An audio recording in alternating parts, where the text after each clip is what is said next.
Assalamualaikum warahmatullahi wabarakatuh. Selamat pagi, siang, sore, atau malam sesuai dengan waktu Anda pada saat menyaksikan tayangan ini.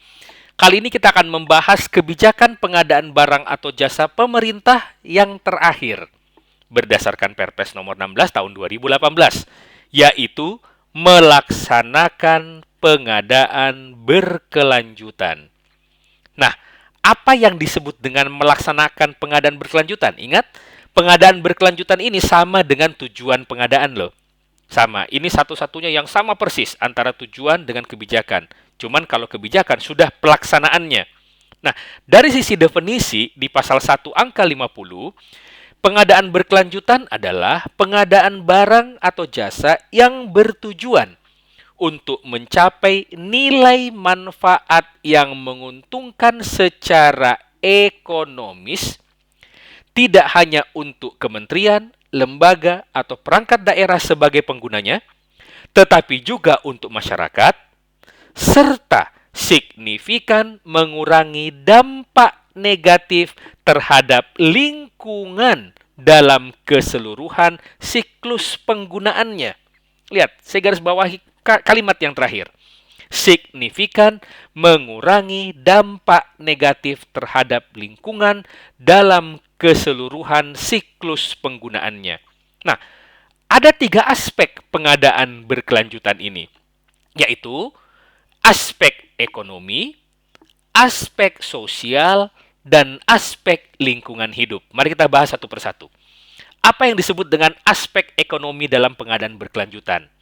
Lihat, biaya produksi barang atau jasa sepanjang usia barang atau jasa tersebut. Ini bahasa kerennya disebut dengan total cost of ownership. Ya, kemudian kita harus lihat biaya produksi barang atau jasa dibandingkan dengan usia barang atau jasa. Jangan sampai biaya produksinya besar, kemudian usianya sedikit. Akibatnya apa? Manfaatnya akan sangat singkat. Dan otomatis apabila biaya produksi besar, maka peralatan dan sebagainya yang dibutuhkan bahan baku maupun material akan lebih besar dibandingkan apabila biayanya lebih kecil. Nah, ini berarti dari aspek ekonomi kita harus mereduksi sekecil mungkin sehingga sebanding antara biaya produksi yang digunakan dengan usia barang atau jasa yang dipergunakan. Dari sisi aspek sosial, ini ada kaitannya lagi dengan materi sebelumnya nih, yaitu pemberdayaan usaha kecil. Mengapa? Dengan pemberdayaan usaha kecil, maka aspek sosial untuk pengadaan berkelanjutan ini akan dapat dipenuhi. Karena dengan memberdayakan usaha kecil, maka langsung lompat ke yang ketiga, bisa juga pemberdayaan terhadap komunitas atau usaha lokal.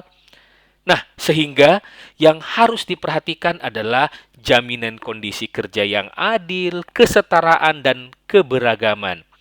Jangan sampai untuk pekerjaan-pekerjaan yang bersifat lokal, kita menggunakan tenaga kerja dari luar. Manfaatkanlah tenaga kerja yang ada di dekat daripada ruang lingkup pekerjaan tersebut, sehingga ada rasa kepemilikan yang tinggi. Apabila rasa kepemilikan itu tinggi, maka otomatis niat untuk merawatnya juga akan muncul. Karena tidak mungkin mereka akan merusak barang atau jasa yang mereka kerjakan sendiri. Dimanapun, orang itu selalu hendak membanggakan apa yang telah mereka lakukan. Mereka selalu berupaya untuk mewariskan legacy, kebanggaan terhadap penerusnya. Jadi kalau ada sebuah monumen yang dikerjakan oleh orang lokal, dia akan berupaya monumen tersebut dikerjakan sebaik mungkin sehingga bisa berkata kepada anak cucunya, "Nak, cu, ini loh bapak atau kakek dulu yang buat. Masih bagus kan sampai sekarang?" Inilah yang disebut dengan pengadaan berkelanjutan. Yang ketiga adalah aspek lingkungan hidup. Jangan sampai kita dalam rangka mencari yang murah, kita menggunakan barang beracun dan berbahaya. Dampak negatif terhadap kesehatan, murah boleh, tapi keselamatan nomor 1. Kalau dapat 2 pilihan antara yang mahal dan murah, tapi murah ini menyebabkan kerusakan terhadap kesehatan, tinggalkan. Ambillah yang harganya lebih di atas tapi lebih sehat. Dan jangan lupa, bumi kita ini cuma satu. Nggak ada bumi lain di luar sana. udara yang kita hirup ya ini saja. Maka perhatikanlah kualitas udara, kualitas tanah, kualitas air, penggunaan sumber daya alam jangan dieksploitasi, jangan sampai mengambil pasir, batu di aliran sungai tanpa izin. Oke, kita dapat barang yang murah. Kita dapat pasir dan batu yang murah. Karena apa? Tinggal keruk saja dari muara sungai di dekat kita. Tapi di kemudian hari, terjadi banjir bandang yang meluluhlantakkan jembatan, jalan, dan bangunan yang kita bangun, maka kerugian akan terjadi lebih besar. Inilah yang disebut dengan pengadaan berkelanjutan. Jangan sampai hanya karena aspek ekonomis yang kita tegakkan, tapi alam menjadi murka kepada kita. Nah, siapa yang harus mempersiapkan untuk pengadaan berkelanjutan ini? Pelaksanaan pengadaan berkelanjutan adalah tanggung jawab para pihak.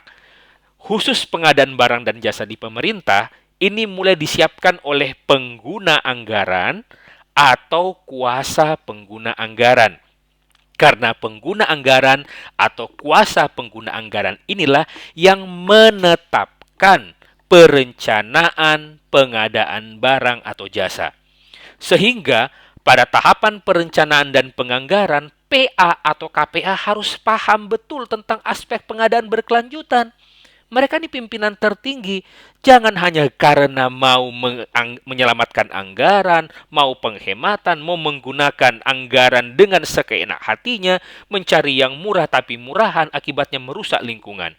Ini juga harus dibantu oleh pejabat pembuat komitmen atau PPK, yaitu dalam menyusun spesifikasi teknis atau kerangka acuan kerja dan rancangan kontrak sedapat mungkin menggunakan mekanisme yang patuh terhadap pengadaan berkelanjutan, menggunakan spesifikasi bahan, material, peralatan yang ramah lingkungan.